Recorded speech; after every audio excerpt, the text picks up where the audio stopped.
What's up guys, Luke Del Priore back with another video. Thank you for tuning in. Today, for my salespeople that are going to be watching, we are talking about the number one thing that you need to do on a sales call if you ever want to close any kind of sale, how to get your prospect to let their guard down. Guys, what do I mean by how to get the prospect to let their guard down? Well, here's what I mean. Imagine this is you as a salesperson on your call, and this is every other salesperson that your prospect who has the money has actually spoken to. And what they're gonna do automatically, as soon as you hop on that call, is they're immediately going to start associating you with all of the previous experiences that they've had. Whether they're positive, negative, neutral, you are immediately going to be categorized with those people. So what you need to do is you need to figure out how the hell you can get out of the box so they can see you as different. And once they see you as different, more of an expert, more trustworthy, better, immediately you're out of the box with all these other guys. And that's when you can actually close the sale. They're gonna want to give you the money and nobody else. All right, here's how we do that. There's a couple different things that you're gonna do. Number one, energy. A lot of salespeople are dead fish. They're in there, they don't really care that much. It's actually more common now than ever for salespeople to be paid a base and a very low commission. And if the commission is not incentivizing enough for the salesperson to close the sale, they're not gonna put their best foot forward, okay? So the way that I'm talking to you right now is the kind of energy that I want you to bring on your call. Show that you're alive, be smiling, bring energy into the call. That's one thing that you can do. That's an obvious one. Number two is a real tactic that I deploy on every single Zoom call that I take. As soon as you hop on, you're gonna say, hey Joe,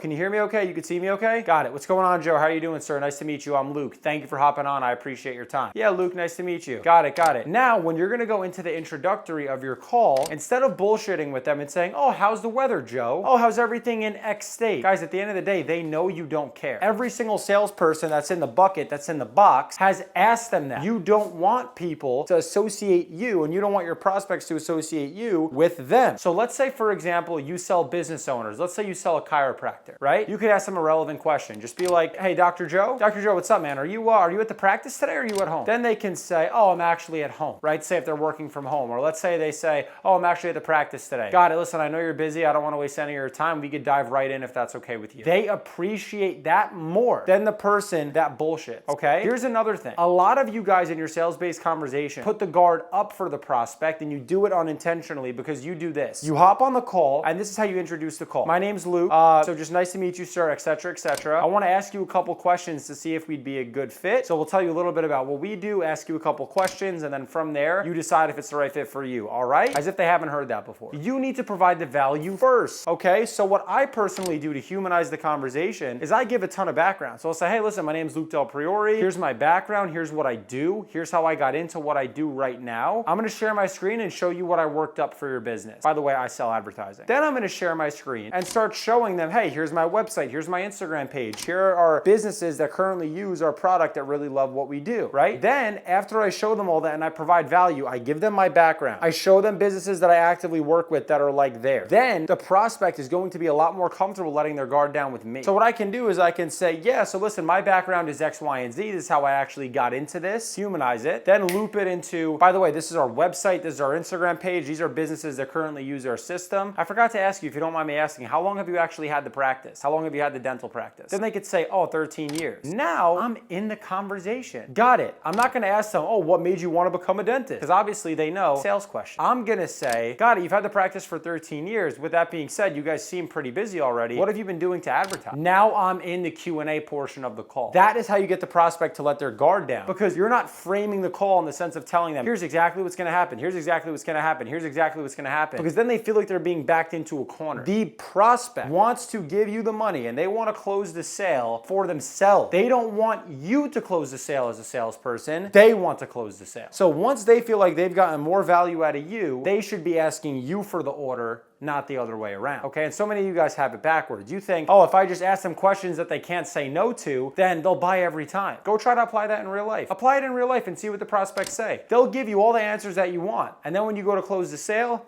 they're gone. They're gone. They'll get off the call. They'll never hit you back up. You need to work with them and you need to make them love you. And if you want them to love you, you need to provide a ton of value up front. Hey, here's how I got into this. This is what I do. This is what we're about. This is what our company does. With that being said, I'm going to share my screen. I'm going to show you some of what we do. Get right into the value right away. Don't ask them a ton of questions. They don't want to answer questions to some random sales rep that just met them. They don't want to. So give them the value up front, then get into your questions. It feels more natural. Then when you finish the Q&A portion, then you could say, got it. Listen, let me reshare my screen. Let me show you kind of some of the stuff we do so you can see if this would be a good fit. Now you're into your pitch. And that's how you're going to tie together the 3 phases of the call, which is you give your background, then they're going to do the Q&A portion for you. Then you're going to come in and you're going to actually pitch. Okay? But that's how you get them to let their guard down. You don't start telling them what's going to happen on the call. You dive in and you just make them like you on the premise that you have high energy. So you're active and you're attentive on the call. And when you actually go into the depth of your call, you don't immediately start asking them 10, 15 questions off the bat because all they're thinking is, when are the questions going to end? What's the value that he has to provide? So we avoid this by giving them all the value up front, giving them our background up front, our offerings up front. Then we get into the conversation smoothly. So for example, let's say I was selling, like I said, advertising to a dentist at random. Okay. Immediately I'm going to hop on. Hey doc, what's going on? My name is Luke.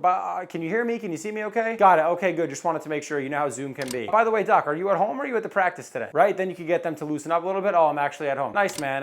You're close by the practice, I would imagine. Pretty close? Yeah. All right, cool, man. Well, listen, I don't want to waste any of your time. We could just dive right in. Then you're going to go in. This is what we do. This is what our company's about. By the way, my background, because I feel like it's important for you to know, this is how I got into this, right? Because I didn't wake up one day and all of a sudden we do dental advertising. This is why we actually got into the niche. This is exactly what it looks like for our company to actually implement things for dentists. So let me share my screen. Let me show you our website. Let me show you our Instagram page. These are different dentists throughout the states that actually work with us right now. But by the way, doc, I forgot to ask you, how long have you actually had the practice?